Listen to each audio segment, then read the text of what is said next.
తూర్పుగోదావరి జిల్లా గోకవరంలోని శివరాంపట్నం గ్రామం రీసర్వేలో జరిగిన అవకతవకలపై సమగ్ర విచారణ జరిపించాలని ఆంధ్రప్రదేశ్ రాష్ట్ర రైతు కూలీ సంఘం ప్రధాన కార్యదర్శి కర్ణాకుల వీరాంజనేయులు డిమాండ్ చేశారు. సాగుదారుల పేర్లను ఆన్లైన్లో నమోదు చేయాలని కోరుతూ గోకవరం తహసీల్దార్ కార్యాలయం వద్ద ధర్నా నిర్వహించారు.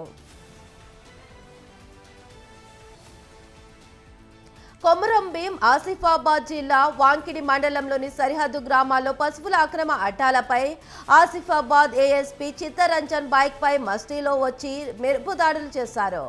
వాంకిడి సరిహద్దులోని గోయాగాం బీచ్పల్లి గ్రామ శివార్లో 100 పైగా పశువులు అక్రమంగా తరలించేందుకు సిద్ధంగా ఉన్నట్టు వచ్చిన సమాచారం మేరకు దాడులు చేశారని తెలిపారు. అప్పటికే ఏఎస్పీ వస్తున్నట్టు సమాచారం అందుకున్న అక్రమార్కులు కట్టి ఉంచిన పశువులను సమీపంలోని పంట పొలాల్లో వదిలేశారు. సిద్దిపేటలో ఓ ఫంక్షన్ హాల్లో సహజ సిద్ధ పెళ్లి వేడుక ఘనంగా జరిగింది. నూతన వధూవరులు ప్రేమ్ చందర్ రెడ్డి, ఆకాంక్ష రెడ్డి పెళ్లి వేడుకల్లో అతిథులకు ప్లాస్టిక్ వాడకుండా సంప్రదాయాన్ని పాటిస్తూ అతిథులకు అరిటాకులో భోజనం పెట్టడం జరిగిందని పెళ్లి కొడుకు తండ్రి మధుసూదన్ రెడ్డి తెలిపారు. ప్లాస్టిక్ వాడడం వల్ల క్యాన్సర్ వంటి ప్రమాదకర వ్యాధులు వస్తున్నాయని, అందుకే ప్లాస్టిక్ ను వాడకుండా సహజ పద్ధతిలో పెళ్లి వేడుకలు నిర్వహించడం జరిగిందన్నారు.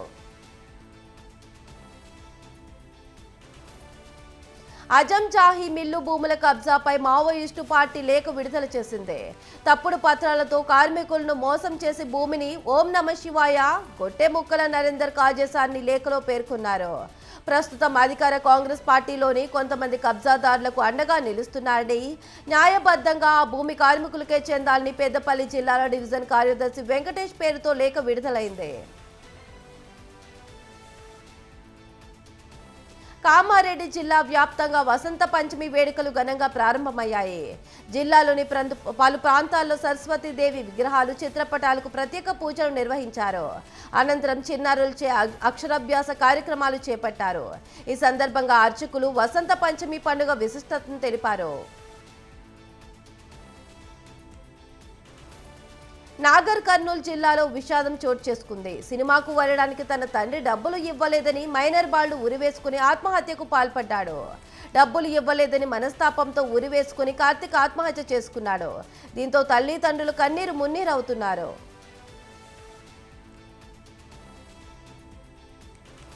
పాత కక్షలతోనే జడ్పీటీసీ రమాదేవి ఇంటిపై గుర్తు తెలియని వ్యక్తులు దాడి చేశారని, ఈ వ్యక్తిగత దాడులను రాజకీయంగా చిత్రీకరిస్తున్నారని లక్కారెడ్డిపల్లి టీడీపీ ఇన్ఛార్జ్ యనమల యాదవ్ అన్నారు.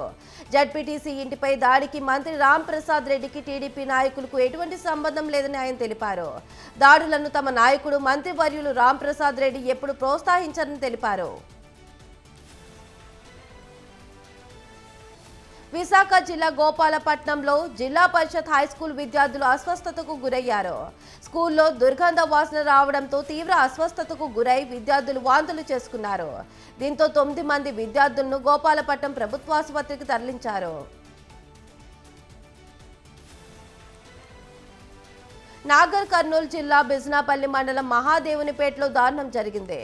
మద్యం మత్తులో కన్న తల్లినే కడతేర్చాడో కసాయి కొడుకు. రాత్రి నిద్రిస్తున్న సమయంలో లేట్ల కరుణాకర్ తాగిన మైకంలో ఇంటికి వెళ్లాడు. గుడిసెలో నిద్రిస్తున్న తల్లి యాదమ్మను అన్నం వండలేదని కోపంతో కత్తితో పొడిచి హత్య చేశాడు.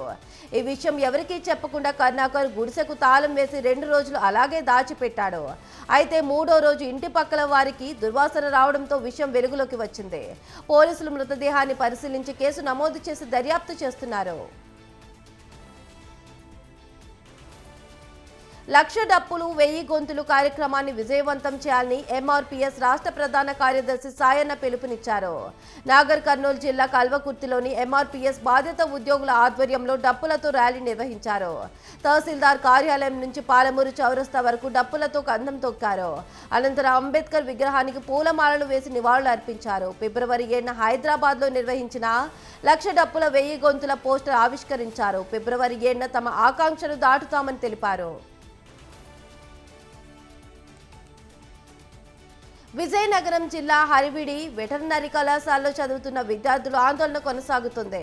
వారం రోజుల నుంచి కళాశాల ఎదుట దీక్షలు చేస్తున్న విద్యార్థులు ఓ అడుగు ముందుకేసి రోడ్డుపై బైఠాయించారు. చదివేది 5 ఏళ్లు, మిగిలేవి కన్నీళ్లు, వి వాంట్ జస్టిస్ అంటూ విద్యార్థులు నినాదాలు చేశారు. వెటర్నరీ విద్యార్థులంటే ప్రభుత్వానికి ఎందుకంత చిన్న చూపని మండిపడ్డారు. గుర్తింపు లేకుండా కళాశాల నడుపుతూ విద్యార్థుల భవిష్యత్తును సిద్ధం చేస్తున్నారని ఆక్షేపించారు. సూర్యాపేట జిల్లా కోదాడ మండలం నెమలపూరి ఎస్సీ గురుకుల పాఠశాలలో అదృశ్యమైన విద్యార్థులు విజయవాడలో ప్రత్యక్షమయ్యారు. విజయవాడ బస్టాండ్లో పట్టుబడ్డ 6 విద్యార్థులను కోదాడ తీసుకొచ్చారు. విద్యార్థులను పేరెంట్స్కి అప్పగించనున్నారు. 10 గంటల వ్యవధిలోనే మిస్సింగ్ కేసును పోలీసులు ఛేదించారు. అల్లూరు జిల్లా చింతూరు ఏజెన్సీలో మావోయిస్టు మిలిషియా 2 కమాండర్లు లొంగిపోయారు. జరుగుదండ మావోయిస్టు పార్టీ కమాండర్లుగా ఉన్న సొడిహుంగా, హేమల్ భీమా అని చింతూరు ఓఎల్సీ తెలిపారు.